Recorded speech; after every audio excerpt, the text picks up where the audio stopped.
Okay. Hi, my name is Melodie Yashar. I'm here on behalf of Space Exploration Architecture, and this is my colleague, Masayuki Sono, who is here on behalf of Cloud's Architecture Office. And about 1 year ago, as was just mentioned, we completed a NASA award-winning project for a 3D printed habitat on Mars. We have a lot to go to. This will be a fully bilingual presentation, so, which I think is wonderful and appropriate for a context like this. So this is the structure of our presentation, and let's get right into it. So we'll start very broadly. Around 2 million years ago, early man evolved in Africa and slowly but surely explored the planet despite obvious challenges and difficulties. So I would argue that the impulse towards exploration and pioneering into new extreme territories, we can say, has been a distinguishing factor of what it means to be human. It's really a constituent part of who we are and our DNA, I would even say. So in the last several weeks alone, we've heard statements from SpaceX, NASA, and various other organizations who've made it clear that we're going to Mars and we're underway to becoming a spacefaring civilization.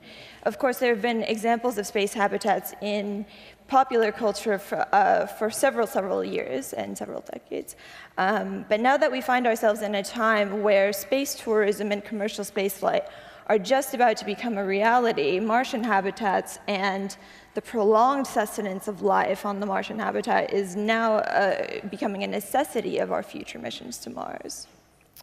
So here we have some of the many examples of Martian space architecture and some of the proposed theoretical structures for inhabiting Mars. And we see our project as emerging within this lineage of proposals, with one crucial distinction being that we don't just intend to survive on the red planet on Mars, but our intent was to propose a structure and a habitat that will actually sustain life, prolong life, and ensure the astronauts' overall well-being, which is a type of sensitivity, I would say, is not necessarily common in an engineering focus and in aerospace, generally speaking. So, as mentioned, this is our project, Mars Icehouse. It's a project for a 3D printed habitat on Mars, and it's made of pure water ice. It was the winning entry in NASA's Centennial Challenge for a 3D printed habitat, and it's intended for a crew of 4 astronauts who will inhabit Mars for 1 Earth year. This is our team. We are comprised of 2 groups, Search and Clouds AO. And we collaborated with a group of 18 subject matter experts and research consultants in subjects as wide and diverse as planetary geology, astrophysics, structural engineering, and robotics in order to complete this project. それじゃあ、続き日本語でちょっと、とりあえずその So for the Mars, where is it? And I'm going to talk about it for Extreme Frontier. As you can see, it's the closest time is like 8 months will be like one way in our technology. So when it's landed, then you have to have some waiting for the closest to the Earth for the 8 months. However, like in total, waiting time included for 2 years and go on coming back. So this is the most dramatic and for the terrain, as you can see in the solar and regolith, and that is their soil. And then towards the humans, they may have some poisonous soils as well, as gravity is about 38%, and for the atmospheric pressure is 0.6% of Earth pressure, so it's mostly CO2, so you cannot live as is. And for the temperature, you may have an image that Mars is extremely hot. However, it's minus 40 degrees for the average, so it's pretty cold, as you can see, and for the global dust storms and for a long time. And then for the atmosphere is not very thick, so that they have some of the radiation. So, and for the human being, this is very extreme conditions and the environment that is Mars. So where do we start to live? And then we are going to start. And here is a NASA's competition, how we are going to accommodate NASA's requirement. So we started to have the design as a team. As I have mentioned, is the made out of ice, water ice. Why we use ice? It might be very dramatic, and that is architected by the ice. There is a rationale, of course. So to live, and therefore it's necessary to have. So that means source of life. So if you go to the place to live with the water, or if it's not, we have to create the water. As I can just look back, and for the hydrogen is pretty good, and for the shutting out or the shield of the radiation. And then also there's some materials bringing from the earth, and which is not necessary. So that means that you need to just build the house as is over there. Otherwise, it costs fortune to bring in all the materials from the earth. However, there are quite a few, or the big amount of the ice. So that's why. And then also transparency is important. So you have to get the nice view and the natural light, and then so you have to take that into the consideration. So just the ice is very attractive because translucent. And here is one sketch. For the first time, and to do their design, what we have thinking about, this is the like Mars project. So maybe 15 to 20 years later from now, or the human being reside. So we don't think about as the 20 years later or Mars. So we have to have the same view of what we are doing, the design and the architect here in the Earth. So this is like a human-centric architecture that we are in mind. And then usually, and for the dose of the radiation, and to protect it, is like a nuclear shelter and no window and so on. And however, 93 square meters for 1 year. So that is too small for 4 people to there. So we need to have the window. So as you can see here, and that is the as a radiation shield test with the water. So on the left-hand side, that is the International Space Station, and on the right-hand side is the material, the comparison. That's the regolith aluminum compared as the water is much better for the shutting out of the dose of radiation. And here's water on Mars, and that is 4 billion years ago, and it was water, and right now there are lots of water and ice there. So that is our exploration result. And our land is here. It's like a 30 centimeters depth of the ice, and then also for yearly temperature is not below the 0 degrees C. That site is selected, and this is our ultimate proposal. And here is a section, as you can see in the middle, and that is a lander. So as you can see, so that is more like a core of all the that's the facilities, and then also some of the places for the residence area. This is a double layer, and then also those two for protection, and in the middle is kind of we call that the garden, and for the intermediate area, and the airlocks, and the front and back, and then back, and the rover can be docked here. So that means you don't need to go out to just you're going to be into the rover. Through a bit of a walkthrough to explain the overall programmatic elements of the habitat, in hopes that you might be able to project yourselves within this space and imagine what the environment might be like on Mars.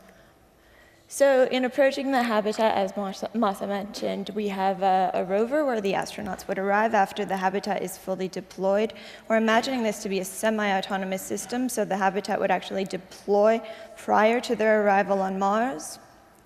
The rover would attach to an airlock vestibule, a primary airlock vestibule. There's also a secondary airlock vestibule, which you don't necessarily need the rover for. And on the ground floor, what you'll notice is that there is an intermediate containment zone, which is a front yard that we are imagining to be just inside the outer shell. And it's a truly unique experience because it's a protected neutral zone that's not entirely interior or exterior. And it enables the astronauts to experience the outside of the Martian landscape without really wearing an EVA suit. So it's protected atmospherically, but it's not precisely inside the habitat itself. On the second floor, we have exercise and medical support, a lab, library, the first of two hygiene areas, and the continuation of that intermediate containment zone. So you'll notice that the core, the lander itself, is vertically oriented, so we have program elements stacked in layers, basically, until the top. The third floor features the crew quarters, the second of the hygiene areas. Here you'll see a view of the crew quarters from within the lander looking out. We're imagining this as a kind of cavernous 3D printed ice space where it's fully insulated and each astronaut will have their own unique crew quarters. And we are proposing a hydroponic greenhouse to descend from the top of the lander and provide food and oxygen for the astronauts. At the top level, we have a wardroom and galley, as well as a food prep area. And the wardroom is particularly important. The wardroom provides vistas and views onto the Martian landscape. It creates a visual connection to Mars and its overall terrain, and it's a feature we find really crucial to balance the crew's natural circadian rhythms and their mental and physical health overall. それじゃあちょっとデザインのプロセス説明させていただきます。 So I'm going to talk about design and structure in this competition. And we are the only one to use the ice and the water ice. That is a rationale. In Mars, and then for the, it's more like the like a sublimation, which is happening here in the Earth, like a dry ice. So that's why the other people don't use it, and we are the only one. So how we are going to solve it? And we first gave up, and we used a regolith, and we try an error, and then. And we actually do the design. It's getting too closed environments, and we don't like it. And then we started to stick with the water and then ice, water ice. And then, as you can see, the climate. So usually, for the topology of the architect for the space, so usually, for the material, and then usually for that building, and those are the ones actually we just make it reversed. So as you can see, and here is a Legolith and is inside, and it's going to be just reversed, and then we look for, and then some of the membrane have to be transparent, so that the shield is going to be inside, usually outside, but inside, and the 3D print is going to be controlled so that we can just make the double the ice structure like this. Here is this topological sketch. As you can see, as a cone shape, and it's going to be blow up like the balloon. And then ice shell is inside in the water.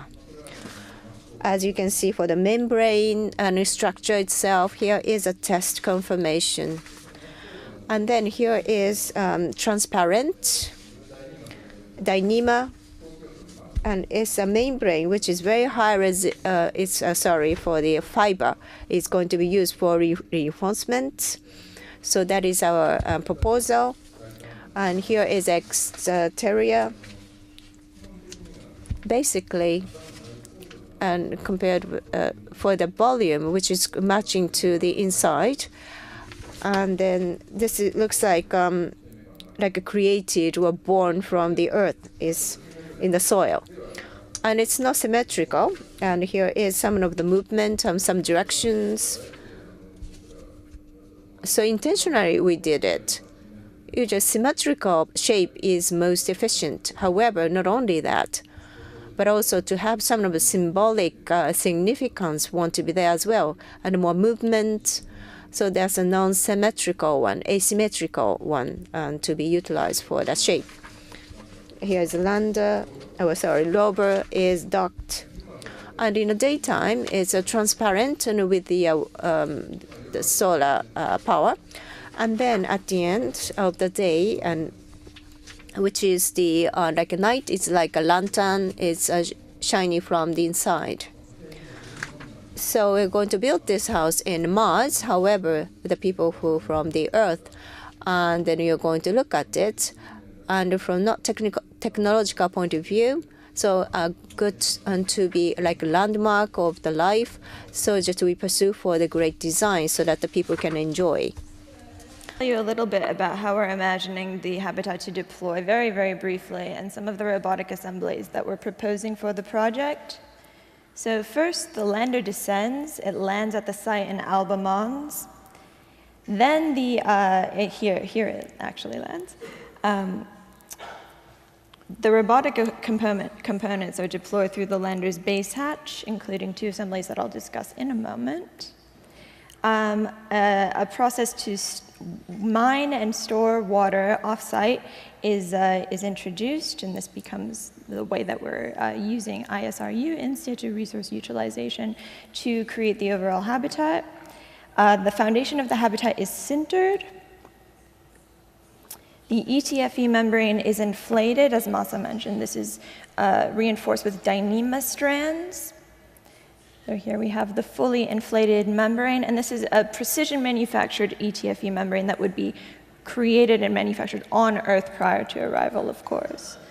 Then we have the outer shell that prints on the inner layer of the ETFE membrane until it's fully printed. Then the inner shell surrounding the habitat and the lander is printed afterwards.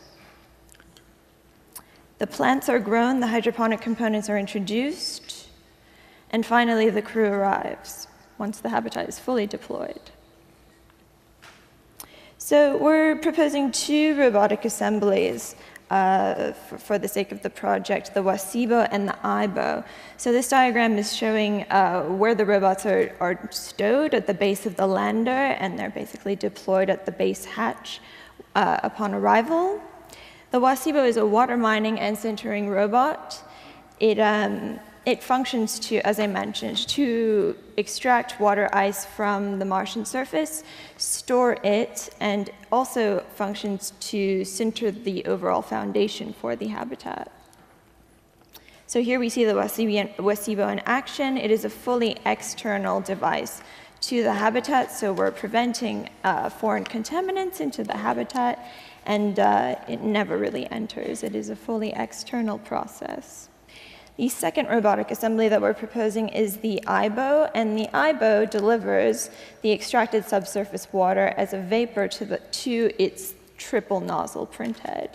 And what happens is that it's deposited as a supercooled water stream, and it re-solidifies on impact to the ETFE membrane. So to tell you a little bit more about this triple nozzle mechanism, we're imagining that the first of those 3 would be for the water ice. The second would be to introduce silica fibers for tensile strength and structural reinforcement. And the third would be a hydrophobic aerogel layer, which is basically the overall insulation for the structure and the habitat, and ensuring that the astronauts themselves are thermally comfortable.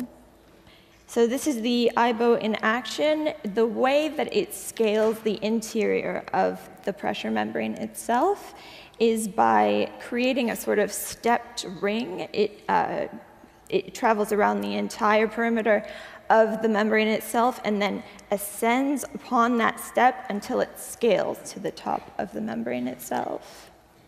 And here you'll see the Aibo ascending the interior of the membrane.